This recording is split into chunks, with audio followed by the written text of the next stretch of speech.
दोस्तों, आज मैं रिजर्वेशन इन एजुकेशन के बारे में बात करना चाहता हूँ। हाल ही में आपने देखा कि जो नरेंद्र मोदी सरकार है, जो बीजेपी सरकार है, इन्होंने भी जैसे कांग्रेस ने किया था 2007 में, अर्जुन सिंह ने जो कानून लाया था ओबीसी के लिए 27% रिजर्वेशन पूरे एजुकेशन सेक्टर में इंक्लूडिंग हायर एजुकेशन, वही बीजेपी ने आज उसका अगला एक हिस्सा बाकी रह गया था। जो जो ऑल इंडिया सीट्स होती है मेडिकल की, उसमें 15% सीट जो होती है वो जो नेशनल लेवल की होती है, जो कोई स्टेट से एक स्टेट से स्टूडेंट दूसरे स्टेट में भी जा सकता है, ऐसी सीटें होती है। तो उसमें रह गया था बस अभी ये लोग क्या कर रहे हैं कि जहाँ जहाँ बचा है, कोई भी कहीं भी कोई भी एरिया बचा है वहाँ पर उसका पॉलिटिकल इशू बनाकर उसको उछाल कर उसमें रिजर्वेशन लाना, ये चल रहा है आजकल। तो ये रह गया था तो इन्होंने ये भी पूरा कर दिया, कोई कसर नहीं छोड़ रहे लोग, कोई भी फील्ड नहीं छोड़ रहे हैं। जहाँ भी उनको गैप्स मिल रहे हैं वो पकड़ के टारगेट टारगेट करेंगे, उसका पॉलिटिकल इशू बनाएंगे, कोर्ट में जाएंगे। तो तो इसका इससे ये साफ दिखता है कि जब भी पॉलिटिकल प्रेशर बढ़ता है पॉलिटिकल पार्टीज पे, भले ही वो बीजेपी हो, कांग्रेस हो, मायावती की पार्टी हो या कोई भी पार्टी हो, बस जब जब प्रेशर बढ़ता है इन पर और उनके तराजू में होता है एक तरफ ये सब जो कैटेगरीज, क्या नाम है इनको, कैटेगरीज से संबोधित करूंगा कि इनको मैं जो जो असली इसका उद्देश्य होता है कि जो जो जो शोषित है, जिसका सबसे ज़्यादा शोषण हुआ है, जिसको सबसे ज़्यादा जिसके ऊपर प्रभाव हुआ, बुरा प्रभाव हुआ है, उसको बेनिफिट मिलना चाहिए, वो अलग है कैटेगरी से।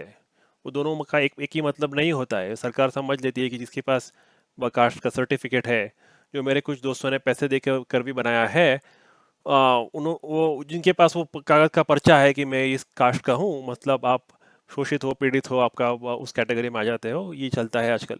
तो वही पॉइंट है मेरा कहने का कि अगर जो गवर्नमेंट ये करती है, जो नया रिजर्वेशन लाया है, उसका उसका इम्पैक्ट जो होता है वो जो एक तराजू में एक तरफ वो जो ये ग्रुप है जिनके पास वो कागज का पर्चा है, और दूसरे तरफ जो जो जनरल कोटा के लोग हैं जिनके पास कुछ नहीं है।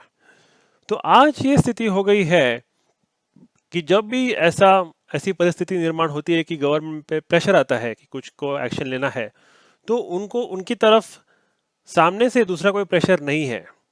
जैसे आप देखते हो दूसरे मुद्दे हैं, अभी जो फार्म लॉज है, गवर्नमेंट के पास जो दुविधा है कि अगर वो किसानों को जो मांगे वो दे दे, तो उनका बजट बैलेंस है, उनका जो बजटिंग का जो है, उसमें से बहुत सारे पैसे खर्च हो जाएंगे और उनको कुछ और चीज़ों पे पैसे खर्च करने को मौका नहीं मिलेगा, जैसे जो बाकी को उनको बजट होता है, डिफेंस, एजुकेशन, सब चीज़ों पर वो जो मेरा कहने का उदाहरण ये था कि उनको उनके ऊपर प्रेशर होता है दोनों बाजू से। लेकिन ये रिजर्वेशन के संबंध में है, इनको जो जनरल कैटेगरी के लोगों को जो ये फॉर ग्रांटेड लेते हैं, ऐसा समझते हैं कि इनके साथ हम कैसा भी रहेंगे, इनको कुछ हमें इनका दंड नहीं मिलेगा, उसका उसका ये ऐसे इनकी सोच बन गई है सभी पार्टीज की।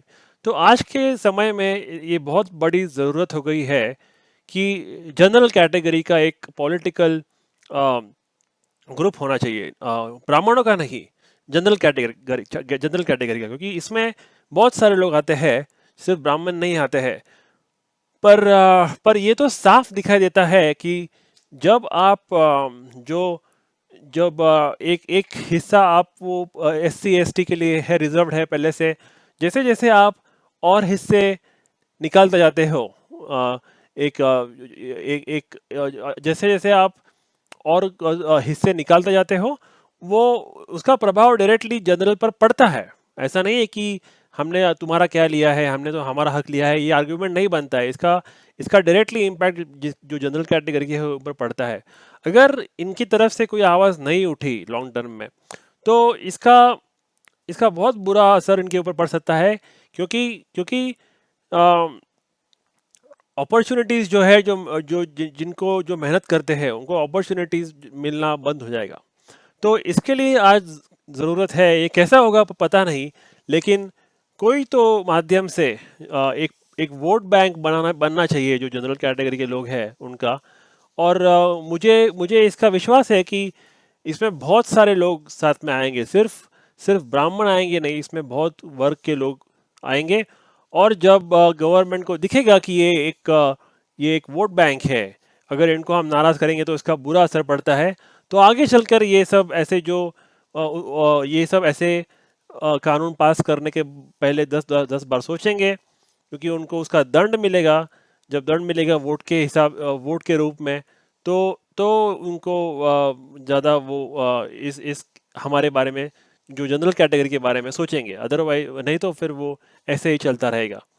तो इस वीडियो के माध्यम से यही एक पॉइंट मुझे कहना था कि ये कैसे होगा मुझे पता नहीं, कि कोई तो किसी ने तो एक पार्टी शुरू करनी चाहिए, पॉलिटिकल पार्टी जिसका नाम जो जनरल हो, या ऐसे कुछ तो नया आइडिया निकालना है जो इलेक्शन कमीशन की नज़रों में जो जायज़ है ऐसा बनाना। अगर क्योंकि आज तो जो AIMM जैसे पार्टीज है वो क्लियरली कहते हैं कि हम इसको रिप्रेजेंट करते हैं, तो इसमें कोई गलत तो नहीं है।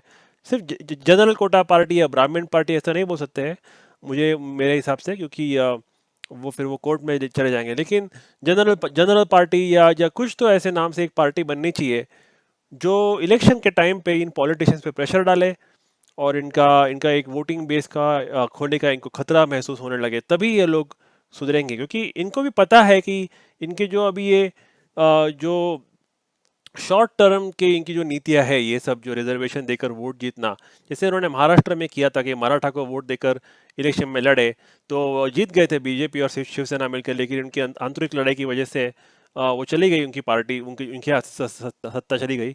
लेकिन उसका नुकसान किसको हुआ? जब मराठा को रिजर्वेशन दिया तो उन्होंने जनरल के टुकड़े में से काट कर दिया, तो उसका नुकसान तो जनरल कैटेगरी को हुआ, और उसका फायदा भी बीजेपी को नहीं मिला, क्योंकि शिवसेना उन्होंने छोड़ दिया, उन्होंने बीजेपी के साथ, वो उनके मतभेद की वजह से। तो इसमें देखा ना, अगर अगर आप देखो इसमें, तो उन्होंने शॉर्ट टर्म गेन के लिए वो किया था, क्योंकि वो इलेक्शन में भी उनको जीत मिली उसकी। लेकिन उन्होंने उसका जो नेगेटिव इफेक्ट है जनरल कैटेगरी के ऊपर, वो सोचा भी नहीं मराठा को रिजर्वेशन देने के लिए। कहाँ कहाँ उनका शोषण हुआ है मराठा का? ठीक है, उन्होंने ये जो कहते हैं जो रिजर्वेशन का जो कारण होता है, जो शोषण हुआ है उनके लिए देने के लिए है। तो इसमें जो चीज़ें होती है, एक होता है इक्विटी डिस्ट्रीब्यूशन, होता है इक्वल डिस्ट्रीब्यूशन नहीं होता है। जो भी देश में कहीं कोई भी समाज में आप जाओ, किसी को किसी के लिए किसी की मदद करो, तो जिनके साथ ज़्यादा भेदभाव हुआ है उनको ज़्यादा मदद मिलती है, और जिनके साथ कम भेदभाव हुआ है उनको उतने ही हिसाब से मदद मिलती है। तो आप तो, मैं तो ऐसे कहता नहीं हूँ कि सबका मतभेद मतभेद किसी का मतभेद नहीं हुआ है। लेकिन ये सब मानते हैं कि जो दलित क्षुद्र थे, जो जो जिस काम में वो लगे हुए थे, वो साफ सफाई के, गटर साफ करना, कचरा उठाना, वो काम में लगे, उनका ज़्यादा शोषण हुआ है जो ओबीसी है उन वर्ग का मुकाबले। क्योंकि उनका शोषण ओबीसी ने भी किया है, ब्राह्मणों ने भी किया है। बल्कि बल्कि ओबीसी का जो अगर उन्होंने कहा हमारा शोषण हुआ है, तो अगर वो कह दे कि हमारा जो दलित ने, जो अनटचेबल्स थे, उन्होंने हमारा शोषण किया है, तो ये कोई मानने को तैयार नहीं हो सकता है। तो इसके लिए ये रिजर्वेशन पॉलिसी की जो गवर्नमेंट कहती है कि हमारा जो परसेंटेज पॉपुलेशन है वो हिसाब से इक्वल होना चाहिए, ये सब जो नीतियां है ये देश को और नीचे खींच के लेके जाएंगी। पर वो सब दूसरी बातें हैं। ये पहले तो ये पॉलिटिशियंस को दंड मिलना चाहिए, ऐसे जो काम करते हैं कि बिना जनरल कैटेगरी की कोई ये दिखते नहीं है, जनरल कैटेगरी के बारे में कुछ सोचते नहीं है, और उनको चोट पहुंचाने से पहले वो 2 बार भी सोचते नहीं हैं। तो इसके लिए एक पॉलिटिकल प्लेटफॉर्म बनना ज़रूरी है। तो मेरे आई होप कि मुझे आशा है कि कोई ना कोई आगे इस कुछ सालों में खड़ा होगा, और इसका एक संगठन किसी भी रूप में हो, भले ही आप पॉलिटिकल पार्टी रहो या कोई एक ऑनलाइन ग्रुप हो या कुछ भी हो, और करोड़ों से भी करोड़ों लोग इसमें जमा होंगे, और इसका मेरे ख्याल से मुझे मुझे विश्वास है कि उसका इम्पैक्ट आगे कुछ होगा। पर ये समय की ज़रूरत है कि हम सब कि जो जनरल कैटेगरी के लोग हैं वो साथ पर आए, और कुछ ना कुछ ऐसा नई शुरुआत करे, कोई पहल शुरुआत करे। और जो उसका जो आइडिया है वो सॉलिड होना चाहिए, फाउंडेशन सॉलिड होना चाहिए। कोई एकदम ऐसे ज़्यादा बहुत बड़ी आकांक्षा के साथ पॉलिटिकल पार्टी तैयार करने की ज़रूरत नहीं है कि हमें जनरल कैटेगरी का प्राइम मिनिस्टर बनाना है, ऐसे कुछ तो जनरल कैटेगरी की पार्टी बनाना है पूरे इंडिया में, ऐसा नहीं करना चाहिए। आपका जो इस संगठन की जो महत्वाकांक्षा है, जो ऑब्जेक्टिव है, वो बहुत ही फोकस्ड और लिमिटेड होना चाहिए कि हमें सिर्फ इनको साथ में लाना है, बस दूसरा कुछ नहीं। और इलेक्शन के टाइम पे कम्युनिकेट करना है, जैसे मुसलमानों में कम्युनिकेट होता है। आप कहते हैं, बहुत बार बीजेपी आरोप लगाती है कि मुसलमान लोग साथ में वोट देते हैं, एक वोटिंग ब्लॉक बनकर वोट देते हैं, और उनको मस्जिद में कहते हैं किसे वोट देना है, ऐसा कुछ कहते हैं। तो वैसे ही उसमें गलत तो कुछ है नहीं, जो करते हैं करना है, तो वोटिंग तो सबका अधिकार है। तो अगर ये जनरल कैटेगरी के लोगों को साथ में रखकर उनको स्ट्रैटेजिकली वोट करना है, तो वो करना चाहिए, क्योंकि अदर इसके बिना तो उनके ऊपर प्रेशर पड़ेगा नहीं। तो मुझे यही बात रखनी थी। अगर आपको ये वीडियो पसंद आया तो लाइक कीजिए और नीचे कमेंट्स में आपकी राय लिखिए। Thank you.